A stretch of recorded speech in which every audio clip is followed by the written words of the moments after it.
You think you're one of the good ones, don't you? You recycle, you hold doors open, you say please and thank you. When you see injustice, you feel that familiar pang of moral outrage. You share the right posts, donate to the right causes, and sleep well knowing you're on the right side of history. But here's what you refuse to see. You are the problem. Not the corrupt politicians, not the greedy corporations, not the system itself. You, your goodness, your moral certainty, your desperate need to be seen as virtuous. Because while you've been busy being good, the world has been busy eating itself alive. And the wolves you claim to oppose, they're laughing at you. They're using your goodness as a weapon against you, and you're too blinded by your own righteousness to see it. Welcome to the dark side of goodness, where virtue becomes vice, and the very thing you think makes you moral is exactly what makes you powerless. 500 years ago, a man named Machiavelli wrote something that would forever change how we understand power and human nature. But you've probably never read The Prince, have you? You've just heard the oversimplified version, the ends justify the means. But Machiavelli wasn't teaching people to be evil. He was holding up a mirror to human nature and saying, look, this is what you actually are, not what you pretend to be. He observed that men are so simple and so ready to obey present necessities, that one who deceives will always find those who allow themselves to be deceived. Sound familiar? Because that's you, with your Facebook activism and your moral superiority complex, allowing yourself to be deceived by the very system you think you're fighting. Machiavelli understood something that your generation has forgotten. Virtue, without power, is useless. You can be as good as you want. But if you don't understand how power actually works, if you don't understand human psychology, if you refuse to acknowledge the darker aspects of human nature, including your own, then your goodness is nothing more than self-indulgent masturbation. Let me paint you a picture. You're at a dinner party. Someone makes a racist joke. Everyone laughs uncomfortably. You feel that familiar fire in your chest. You know it's wrong. You know you should speak up. But you don't. You rationalize it. It's not the right time. I don't want to ruin the party. They probably didn't mean it that way. You tell yourself you'll address it later, privately, but you never do. This is what Machiavelli called the gap between how we live and how we ought to live. And he warned that he who neglects what is done for, what ought to be done sooner, effects his ruin than his preservation. You're so concerned with being seen as good that you've forgotten how to be effective. You're so afraid of being judged that you've rendered yourself impotent. But here's where it gets darker. You secretly prefer it this way. Because actual change is hard. Actual change requires sacrifice. It requires you to risk your comfort, your social standing, your carefully constructed identity as one of the good ones. It's much easier to post a black square on Instagram than to examine your own complicity in systems of oppression. It's much easier to vote for the lesser evil than to question why you're always choosing between evils. Your moral outrage is a drug. It makes you feel important, righteous, superior. But it changes nothing, and deep down you know this, and you're addicted to the feeling of being right more than you're committed to being effective. This is where we dive into the abyss of your unconscious mind. Because Machiavelli wasn't just observing political behavior. He was exposing the psychological mechanisms that drive human action. You see, your brain is wired for survival, not truth. It's wired for tribal belonging, not moral consistency. And the modern world has hijacked these ancient circuits in ways that would make Machiavelli's princes jealous. Consider confirmation bias, your brain's tendency to seek information that confirms what you already believe. You follow news sources that tell you what you want to hear. You surround yourself with people who share your values. You create an echo chamber and call it enlightenment. But here's the kicker. You know you're doing this. On some level, you're aware that you're cherry-picking information, that you're avoiding uncomfortable truths. But you do it anyway because the alternative, genuine uncertainty, genuine complexity is too terrifying to bear. Machiavelli observed that the vulgar crowd follows appearances and is swayed by results. You are the vulgar crowd. You follow the appearance of your own virtue while ignoring the results of your actions or lack thereof. And projection.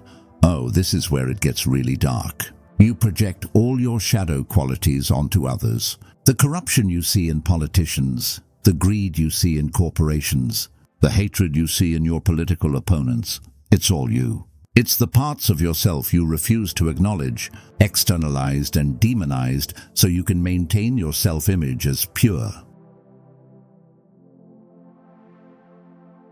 Here's what Machiavelli knew that you don't in a world of wolves. The sheep don't inherit the earth, they get eaten. You've been taught that being good is enough.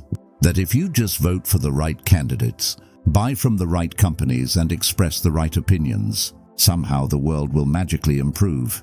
But look around. How's that working out? The rich are getting richer. The powerful are getting more powerful. The systems you claim to oppose are stronger than ever. And you're tweeting about it. This is the virtue trap. The belief that moral purity is more important than practical effectiveness. Machiavelli warned that a man who wants to act virtuously in every way necessarily comes to grief among the many who are not virtuous. You've made virtue your vice. You've turned your goodness into a form of narcissism, a way to feel superior without actually doing anything difficult or dangerous. But here's the uncomfortable truth. The people you despise understand power better than you do. They understand human psychology better than you do. They understand that while you're busy being good, they can be busy being effective. They know that it is better to be feared than loved. If you cannot be both, they know that everyone sees what you appear to be. Few experience what you really are. They're playing chess while you're playing checkers, and they're winning. Now we arrive at the most uncomfortable truth of all. Your innocence is complicity. Every time you choose comfort over confrontation, you're complicit. Every time you choose moral purity over strategic thinking, you're complicit. Every time you refuse to engage with the messy realities of power, you're complicit. You tell yourself you're above it all. You're too pure to get your hands dirty, but your purity is a luxury bought with other people's suffering. Machiavelli understood this. He wrote that the first method for estimating the intelligence of a ruler is to look at the men he has around him. But you've surrounded yourself with people who think exactly like you do. You've created an intellectual monoculture and called it diversity. And when faced with complex moral questions, you retreat into absolutism. You refuse to consider that sometimes good people have to do bad things to prevent worse things from happening. You refuse to acknowledge that in a world of limited resources and competing interests, every choice involves trade-offs. Your refusal to engage with moral complexity isn't virtue, it's cowardice. It's the cowardice of someone who would rather be right than effective, who would rather be pure than powerful. Let's talk about how you make decisions. You don't, really. You follow the herd. You check what your friends are posting before you post. You wait to see which way the wind is blowing before you take a stance. You mistake consensus for truth and popularity for virtue. Machiavelli observed that the mob follows fortune and is always willing to adapt itself to circumstances. You are the mob. You follow the fortune of social approval, adapting your beliefs to maintain your position in the tribe. But here's what you don't understand. The herd is always manipulated by the shepherd, and the shepherds of your time aren't the obvious villains you imagine them to be. They're the ones who know how to speak your language, who know how to make you feel righteous while keeping you powerless. They've figured out that if they give you the appearance of moral victory, a symbolic gesture, a feel-good policy, a villain to hate, you'll ignore the deeper structures of power that actually determine outcomes. You think you're resisting the system, but you're just following a different script. You think you're thinking for yourself, but you're just repeating the thoughts that have been programmed into you. Want to know what's really driving your behavior? It's not virtue, it's fear. You're afraid of being judged. You're afraid of being wrong. You're afraid of being alone. You're afraid of responsibility. You're afraid of power. Most of all, you're afraid of acknowledging that you might be more like the people you despise than you care to admit. Machiavelli wrote that since love and fear can hardly exist together, if we must choose between them, it is far safer to be feared than loved. But you're so desperate to be loved that you've made yourself into a doormat. You're afraid to be disliked, so you never take stands that matter. You're afraid to be wrong, so you never take risks. You're afraid to be powerful, so you've convinced yourself that powerlessness is virtue. But your fear is what makes you controllable. It's what makes you predictable. It's what makes you useful to the very systems you claim to oppose. Because a population that mistakes impotence for virtue is the easiest population to control. They'll never actually threaten the existing order because they're too busy maintaining their self-image as good people. Your mind is a machine for rationalization. It takes your emotional impulses, your tribal loyalties, your unconscious biases, and it dresses them up as rational moral principles. You don't examine your beliefs, you defend them. You don't seek truth, you seek confirmation. You don't engage with complexity, you reduce everything to simple moral categories. Machiavelli understood that men judge generally more by the eye than by the hand, for everyone can see and few can feel. You judge by the eye, by appearances, by symbols, by the stories you tell yourself about who you are, but you rarely engage with the actual consequences of your beliefs. Rarely examine the real effects of your actions or inactions. Your rationalization machine is so sophisticated that it can justify anything. It can turn cowardice into virtue, inaction into moral purity, ignorance into righteousness. But here's the thing, you know you're doing this. Deep down, you know that your beliefs are often motivated by self-interest, by fear, by the desire to belong. But you've become so good at lying to yourself that you've forgotten what the truth looks like. So here we are, at the moment of choice. You can close this video, dismiss everything I've said, and go back to your comfortable delusions.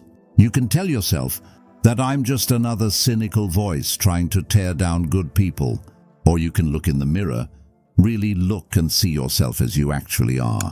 Not the hero of your own story, not the righteous crusader fighting the good fight, but a flawed human being, driven by unconscious forces, complicit in the very systems you claim to oppose. Machiavelli's final lesson was this: the lion cannot protect himself from traps, and the fox cannot defend himself from wolves.